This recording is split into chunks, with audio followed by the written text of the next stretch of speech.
요한복음 20장 24절부터 31절 말씀 마음을 집중하시고 함께 읽어보십니다.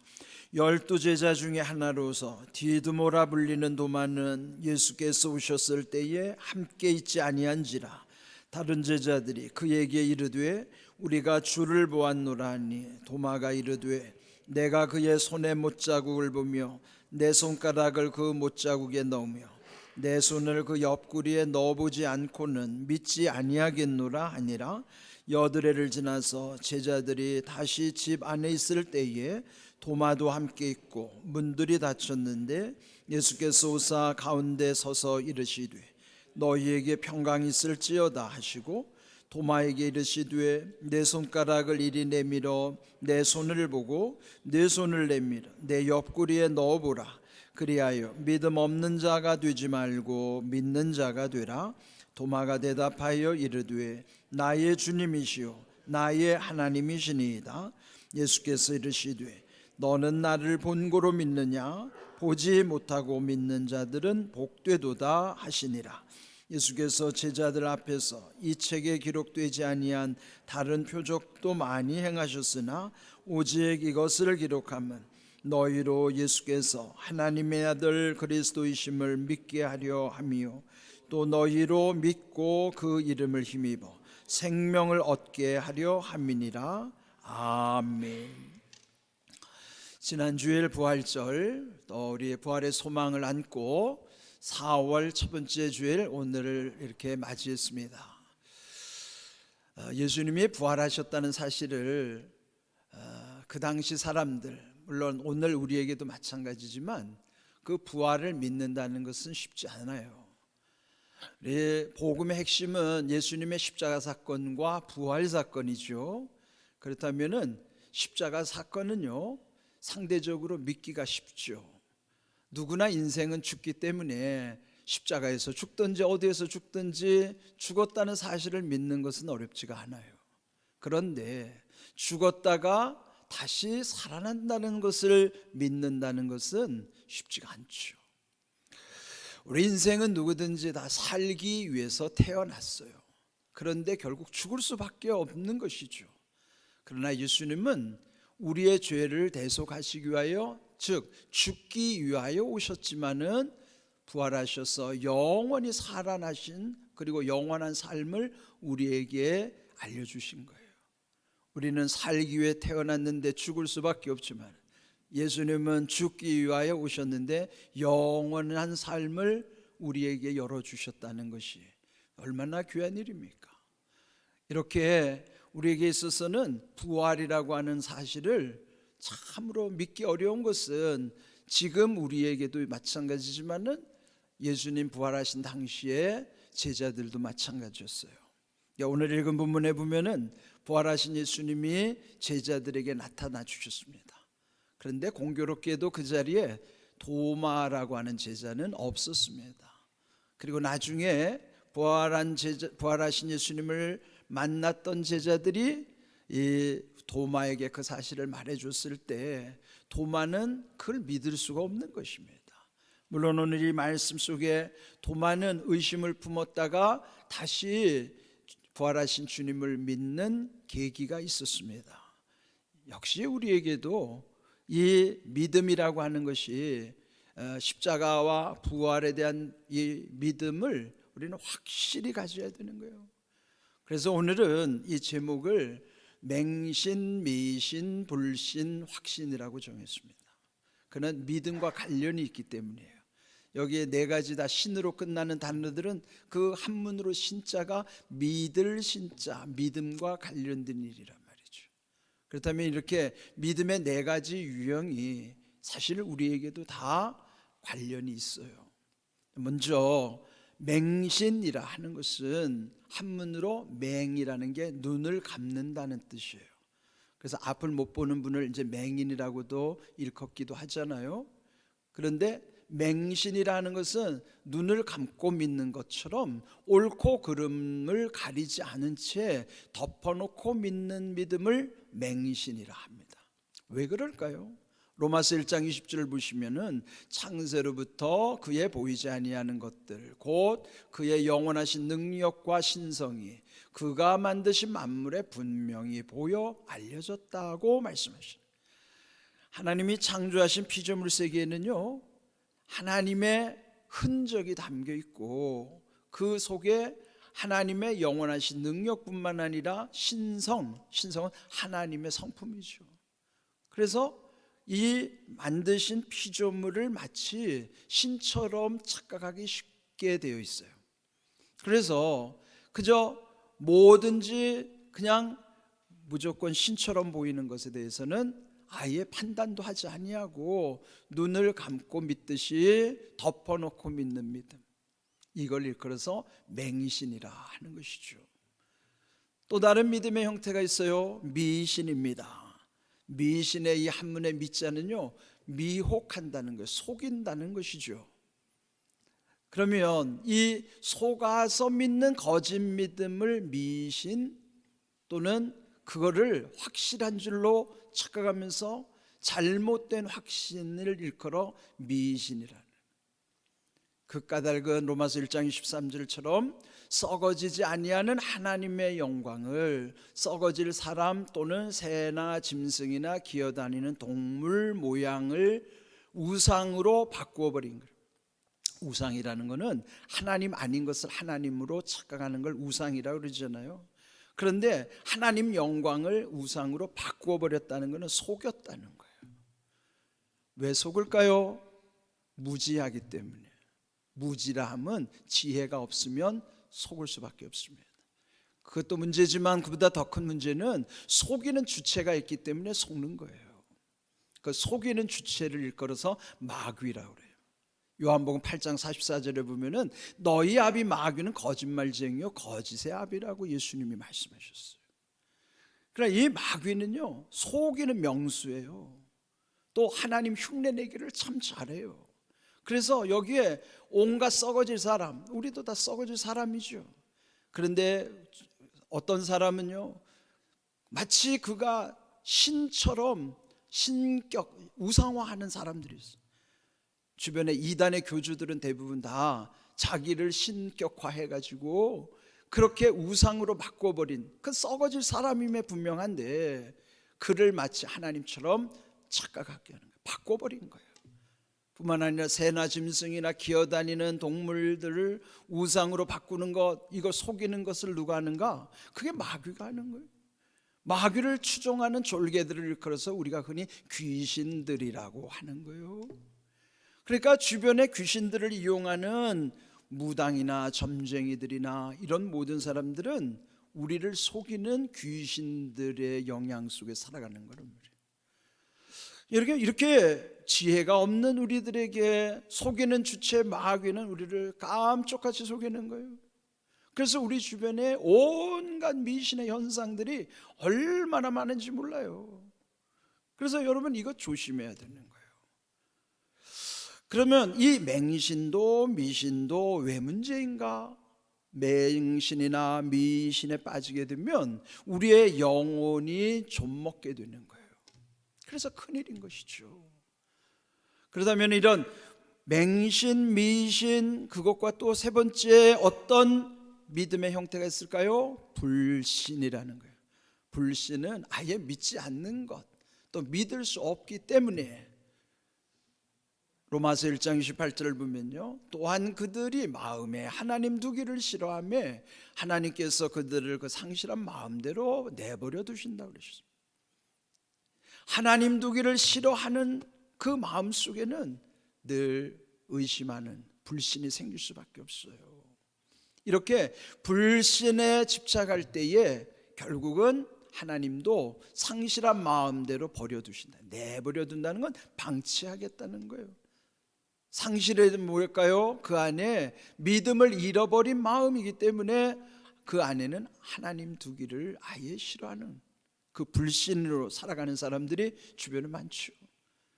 흔히 무신론자라고 하는 사람들은 아무 종교도 없다고 그러지만은 사실 그들은요 자기 자신을 과신하는, 자기를 믿고 있고 어떤 사람들은 또 자기를 믿으라는 거예요. 또 어떤 용감한 조폭은 자기 주먹을 믿으라고 호언장담하는 어리석은 사람도 있습니다. 이런 불신이 생기는 까닭은 그 마음속에 의심이 일어나기 때문이에요. 의심은 확실히 알 수 없기 때문에 믿을 수 없는, 이상하게 여겨지는 마음, 수상하게 여겨지면은 의심으로 인하여 믿을 수가 없으니 불신하게 되는 것이죠. 예수님의 제자들도 책망을 들은 경우가 있어요. 마태복음 14장에 보면은 예수님이 그 갈릴리 호수에서 그 제자들과 함께 배를 타고 가실 때, 예수님은 고나여 깊이 잠이 들었을 때에 그 갈릴리 바다에 풍랑이 일어나서 배가 금방이라도 뒤집힐 것 같아요. 그 제자들이 얼마나 혼비박산하다가 결국은 예수님을 깨우면서 우리가 죽게 되었나이다. 그럴 때 예수님이 풍랑을 잠잠케 하신 다음에 제자들을 책망하실 때 하신 말씀이에요. 믿음이 작은 자여 왜 의심하였느냐.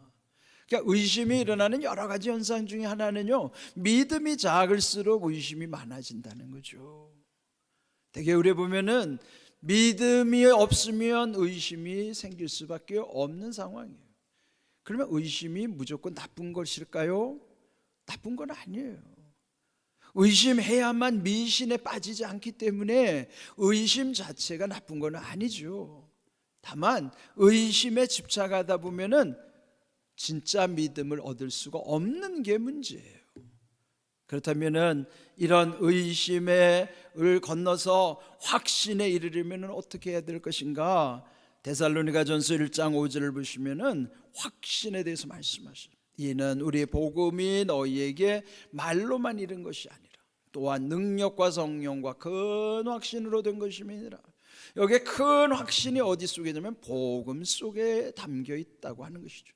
확신이라는 것은 확실히 믿는 믿음, 굳게 믿는 믿음. 세상에 온갖 풍랑이 일어나고 흔드는 요인들이 있다 하더라도 흔들리지 않는 믿음, 그 믿음을 일컬어 확신이라는 것이고, 하나님이 우리에게 원하시는 믿음은 확신이에요. 이런 세파에도 흔들리지 아니하고 하나님과의 관계가 항상 분명한 확실한 믿음을 주님이 원하시는 거예요.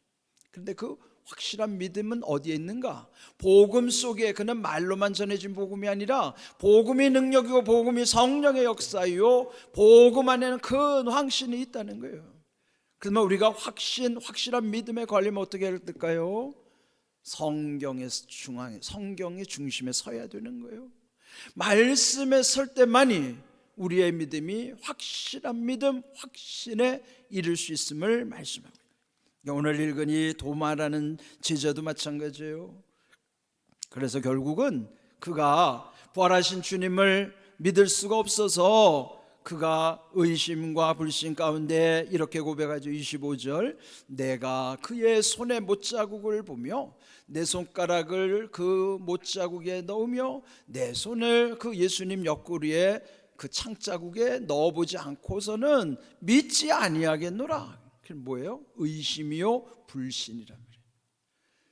그는 어떻게 보면 이해할 수 있어요. 그런 의심이 일어날 수밖에 없는 상황이죠. 그런데 그때 여드레가 지난 다음 8일 후에 예수님이 도마와 또 다른 제자들이 함께 있을 때에 다시 나타나 주신 것입니다.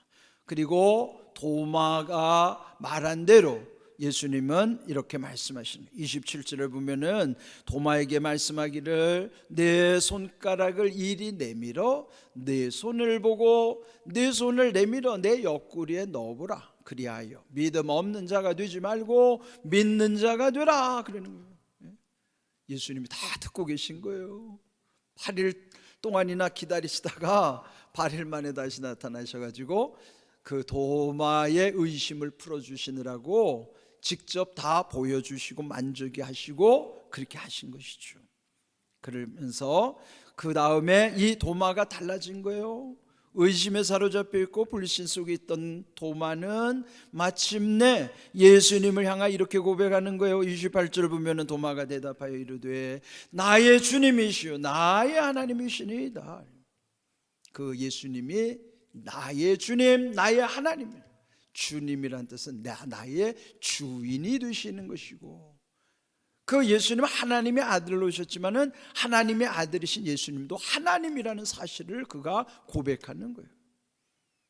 예수님 앞에 고백했던 여러 사람들이 있었죠.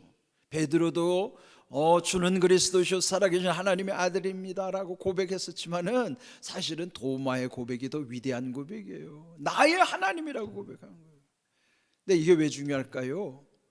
여러분, 확신에 거할 때만이 예수님이 나의 주인이 되시고 예수님이 나의 하나님임을 우리도 고백할 수 있기 때문이에요. 확신이 없이는 누구도 예수님을 칭하여 나의 주님, 나의 하나님이라고 고백할 수 없어요. 우리가 예배를 마칠 때마다 우리가 늘 나의 하나님, 나의 하나님 두 손 들고 찬양하잖아요. 여러분이 나의 주님, 나의 하나님이어야만 그 진정한 믿음, 확신인 거예요. 근데 대체로 보면은 나의 하나님 아닌 누군가의 하나님을 나도 의존할 때가 있어요. 내가 믿는 하나님에 대한 확신이 없으면은 주변에 정말 잘 믿는 사람의 하나님, 그의 하나님을 그냥 칭할 뿐이에요. 가정에서도 믿음이 좋은 어머니의 하나님, 아버지의 하나님, 그 누군가의 하나님은 결국 나의 하나님은 아닌 거예요. 하나님은 누구를 걸쳐서 믿는 하나님이 아니에요. 직접 믿어야 되는 나의 하나님이어야만 그 하나님이 진정한 하나님인 거예요. 나의 주님, 나의 하나님이라는 고백은 확실한 믿음 안에서만이 고백할 수 있는 고백이에요. 도마는 의심에 사로잡혀 있고 불신에 놓여 있었지만은, 그러나 예수님이 확실히 그를 보여주신 거예요. 그 사실을 알려주신 다음에 그리고 이렇게 기록하게 하신 거예요. 왜 이렇게 기록하게 하셨는가? 도마라는 이름을 소개할 때 특별히 성경에 보면 3번 그의 언급이 나오는데요, 그때마다 여기 24절처럼 그 도마를 일컬어 디두모라 하는 도마라고 소개하고 있어요. 그러니까 도마는 이름이고 디두모는 별명이겠죠. 디두모의 뜻이 궁금하지 않아요? 디두모라는 뜻은요, 쌍둥이 닮은 꼴, 그런 뜻이에요. 그럼 누구와 쌍둥이고 누구와 닮은 꼴일까요? 의심하는 모든 사람들과 닮은 꼴이고 의심하는 모든 사람들과 쌍둥이에요. 저는 성경을 묵상하면서 왜 디두모를 강조하셨을까? 오늘날도 의심하는 이렇게 도마같이 닮은 꼴들이 많잖아요. 그 중에 한 사람 나 자신이잖아요. 우리도 다 디두모들이라고요. 도마처럼 의심하는 디두모들이라 말이에요. 닮은 꼴이에요, 닮은 꼴. 그런데 그 도마는 예수님 부활 당시에 직접 보여서 증인으로 성경에 아예 박아버린 거예요. 역사적인 사실을 증명해 주신 거예요. 왜요? 이후에 많은 닮은 꼴들이 너의 원조가 여기 있다. 그럼 뭐예요? 확실히 우리에게 확신에 거할 수 있도록 이 사실을 우리에게 알려주시는 거예요. 그래서 확신이 어디 있냐면 성경 속의 사실을 믿을 때 그게 확실한 믿음이 되는 것입니다. 그래서 오늘 주신 여기 마지막에 읽었던 31절에도 보면요, 왜 이 말씀을 기록했는가? 예수께서 하나님의 아들 그리스도이심을 믿게 하기 위함이 첫 번째 목적이고, 두 번째로는 믿음으로 말미암아 그 예수님 이름으로 인하여 생명을 얻게 하시기 위함이 두 번째 목적이에요.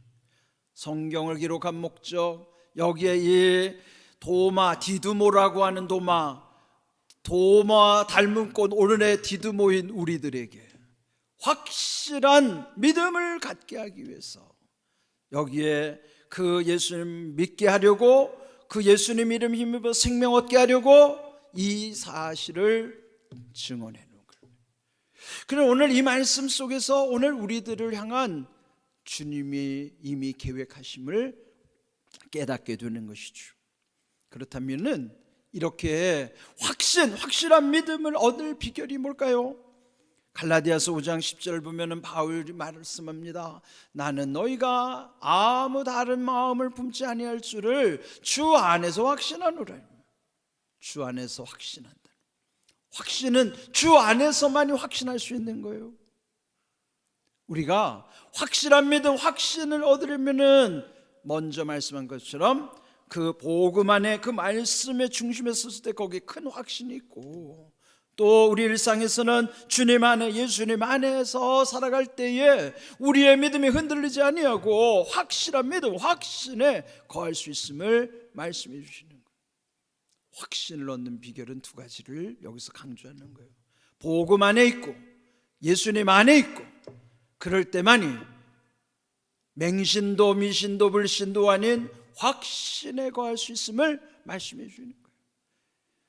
그런데 오늘날 교회 안에서의 또 하나의 조심해야 되는 게 있어요. 대체로 믿어지지 않고 의심이 생길 때에 대개는 내가 믿음 없음이 누군가에게는 부끄러운 모습처럼 비칠까 봐 자기는 믿지도 않는데 믿는 척하는 경우가 있어요. 그거는 정직하지 못한 거예요. 내가 의심이 일어나는 것은 도마와 같이 말씀 속에서 주 안에서 그게 풀려야지. 그리고 교회 안에서도 믿어지지 않는 사람에게 무조건 믿으라고, 그냥 믿으면 된다고 그렇게 강요하는 것은 맹신이에요. 그건 바른 믿음의 태도가 아니에요. 내가 믿어지지 않으면 그 의심을 주님 앞에 내놓아야 되는 거예요.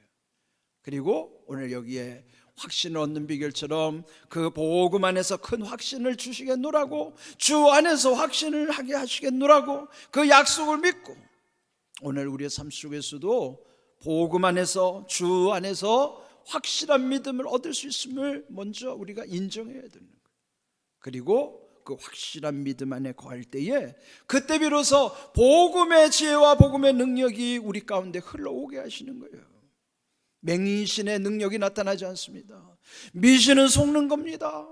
불신은 확신과는 완전히 거리가 먼 것입니다. 오직 바른 믿음은, 또 주님의 우리에게 원하시는 믿음은 확실한 믿음, 확실한 거예요. 오늘날 그리스도인들의 이런 확실한 믿음이 없기 때문에 우왕좌왕하는 거예요. 그 삶이 늘 오락가락하고 때로는 엎치락 뒤치락하고 좌충우돌하고, 이런 모든 것이 우리의 믿음이 확실하지 않기 때문이에요. 확실하지 않은 믿음을 속이느라고 의심이 들어도 그거를 위장하고 있기 때문이에요. 여러분 안에 맹신과 미심을 조심하셔야 됩니다. 그리고 불신을 이기고 확신에 이르려면은 오늘 주신 이 말씀 속에 그 답이 있음을 기억하십시오. 오늘 주보에 그 목회 칼럼 맨 마지막 문단에 이렇게 기록해 놨습니다. 맹신과 미신은 영혼을 좀먹는 잘못된 믿음입니다. 맹신과 믿음에 빠지지 않으려면 의심해야 합니다. 의심에만 머물러 있으면 불신에 사로잡히기 쉽습니다. 말씀을 통해 인격적인 주님을 만날 때 확신을 얻을 수 있습니다. 이게 답이에요.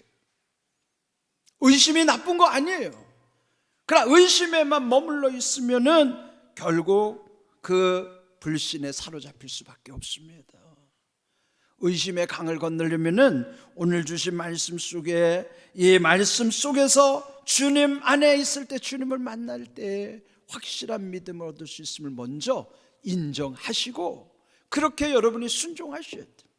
그럴 때 세상이 아무리 흔들려고 해도 흔들리지 않는 담대한 믿음으로, 확실한 믿음으로 우리에게 주시는 말씀의 은혜와 말씀의 능력으로 살아가게 하신다는 걸 기억하십시오. 그것이 바로 은혜를 누리는 삶이에요. 여러분 평생토록 은혜를 누리는 삶이 되시기를 주님의 이름으로 축복합니다. 아멘.